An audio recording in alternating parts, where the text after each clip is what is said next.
అందరికీ నమస్తే.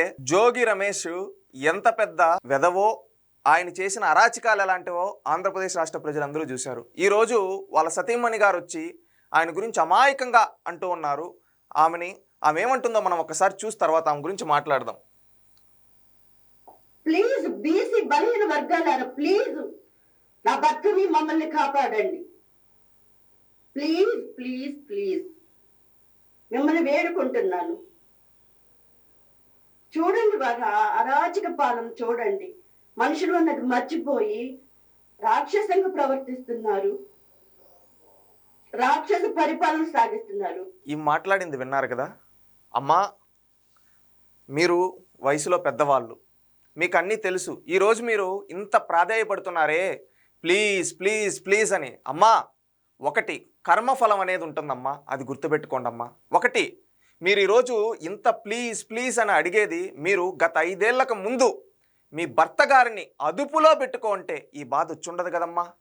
అమ్మా, ఆ రోజు చంద్రబాబు నాయుడు గారి ఇంటిపైకి నీ భర్త రాడ్లు ఇవన్నీ ఎత్తుకొని వెళ్తూ ఉండేటప్పుడు ఏమయ్యా వెళ్ళకూడదు, ఆయన ఒక ముఖ్యమంత్రిగా చేసిన వ్యక్తి, ఒక సీనియర్ రాజకీయ నాయకుడు, వాళ్ళ ఇంట్లో కూడా కుటుంబ సభ్యులు ఉంటారు, నువ్వు ఆయన్ని ఏ రోజు ఏమీ అనలేదు, కానీ నువ్వెందుకు ఆయన ఇంటిపైకి ఒక గూండాలాగా రౌడీలాగా వెళ్తావు, ప్లీజ్ ప్లీజ్ వెళ్ళొద్దు అని ఆ రోజు నువ్వు అడుగుండాలమ్మా. ఆ రోజు ఆపునుంటే ఈరోజు వచ్చి ఉండదు కదమ్మా. సభలో ఎట్లా పడితే నోరు దేవుడు అందరికి ఇస్తాడు, నాలుగుకి నరం ఉండదు. అట్లని నోటికి ఏదొస్తే అది పచ్చి బూతులు ఆ రోజు చాలా పెద్ద పెద్ద పదాలు వాడాడు. ఎవరు? మీ భర్త. ఆ రోజు నువ్వు చెప్పునుండాలి, ప్లీజ్ ప్లీజ్ ప్లీజ్ మాట్లాడద్దు ఆ విధంగా. నువ్వు ఆ విధంగా మాట్లాడితే ఖచ్చితంగా రేపు భవిష్యత్తులో మనకు తగులుతుంది, మనం ఆ పాపం అనుభవించాల్సి వస్తుంది, ప్లీజ్ ప్లీజ్ అని ఆ రోజు నువ్వు అడుక్కో అంటే ఈరోజు ఈ పరిస్థితి వచ్చుండదమ్మా.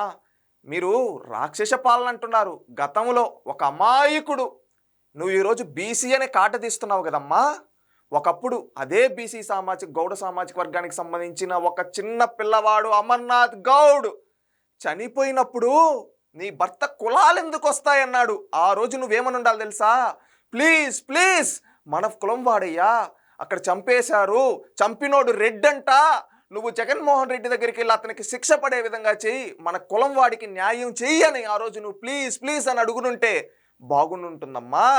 ఆ రోజు ఆ విధంగా అడగకుండా ఈ రోజు వచ్చి నీ కులాన్ని అడ్డు పెట్టుకుంటుంటే నువ్వు ఎంత స్వార్థపరురాలో అర్థమవుతుంది. ఒకటి గుర్తుపెట్టుకో అమ్మా, ఒకప్పుడు నీ భర్త కల్తీ సారా వ్యాపారం చేస్తే ఒక దగ్గర ప్రాణాలు కోల్పోతే ఆ రోజు సభలో ఈ విధంగా ప్రాణాలు ఎక్స్క్రెస్ వీటి గురించి మాట్లాడుతుంటే ఆ రోజు ఏమన్నాడు తెలుసా అమ్మా? నీ భర్త చచ్చిపోయిన వాళ్ళు ఇంట్లో వాళ్ళు కూడా ఏడవటం లేదు, వీళ్ళు ఏడుస్తున్నారు అని చెప్పి ఒక బూతు మాట వాడాడమ్మా. ఆ రోజు నువ్వు అనుండాలి, ప్లీజ్ ప్లీజ్ ఆ విధంగా మాట్లాడద్దు అని చెప్పి.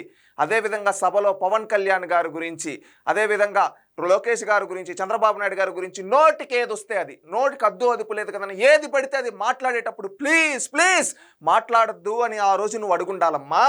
ఆ రోజు ఏమీ అడగకుండా ఆ రోజు బాగా అనుభవించి ఈరోజు వచ్చి అమాయకంగా పెడితే ఎవరు ఊరుకోరమ్మా. ఒకటి, నువ్వు ఈరోజు బీసీలు అని అంటున్నావు కదమ్మా. జగన్మోహన్ రెడ్డి గారి హయాంలో 2019 నుంచి 24 వరకు ఎంతోమంది బీసీలు, పేద బీసీలు, మధ్యతరగతి బీసీలు ఒక దమనకాండకు గురవుతుంటే ఆ రోజు నువ్వు ఒక బీసీగా ఉండి, నువ్వు ఒక శాసనసభ్యుడిగా ఉండి, ఒక మంత్రిగా ఉండి కనీసం ఆ రోజు బీసీలపైన దాడులను ఖండించలేదే ముఖ్యమంత్రి దగ్గర అని నువ్వు ఆ రోజు ప్లీజ్ ప్లీజ్ అని బాధపడి ఉండాలమ్మా. ఆ రోజు బీసీలు ఒక నందం సుబ్బయ్య, ఒక చంద్రయ్య, ఒక జల్లయ్య, ఈ విధంగా చెప్పుకుంటూ పోతే ఎంతోమంది బడుగు బలహీన వర్గాల అమాయకుల్ని ఆ రోజు ప్రాణాలు తీసేశారమ్మా.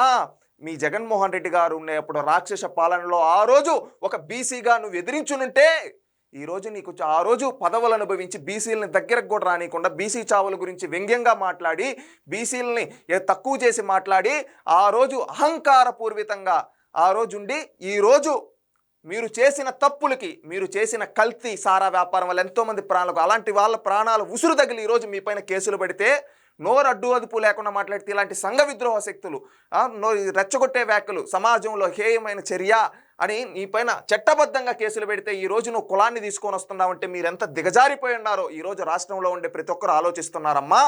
అమ్మా, దయచేసి ఇంకొకసారి ఇలాంటి సెంటిమెంట్ డ్రామాలు ఆడొద్దని మీకు దండం పెట్టి అడుగుతున్నామమ్మా. ఎందుకంటే ఆ రోజు ఎంతోమంది 1000 మంది బీసీలు ప్రాణాలు కోల్పోయినప్పుడు, దాడులు జరిగినప్పుడు మీరు ఖండించునుంటే ఈరోజు మీకు బీసీలు మీరు అడక్కపోయినా కానీ ఖచ్చితంగా మరి ఆ రోజు వాళ్ళు ఇన్ని దాడులు జరుగుతుంటే మీరు కనీసం చీమ కుట్టినట్టు కూడా లేకుండా వ్యంగ్యంగా మాట్లాడారే, ఆ ఉసిరే ఈరోజు తగిలింది. అందుకే ఏ చోటి కర్మ ఆ చోటే అంటారమ్మా. ఇలాంటి డ్రామాలు వద్దమ్మా. ఇంకనైనా చేసిన తప్పులకి క్షమాపణలు కోరండి ప్రజల్ని. నీ భర్తని క్షమాపణలు కోరమని చెప్పు. ఇకనైనా మారుతాం, లేకపోతే ఇదే అహంకారపూరితంగా ఉంటే కాలగర్భంలో కలిసిపోతామమ్మా.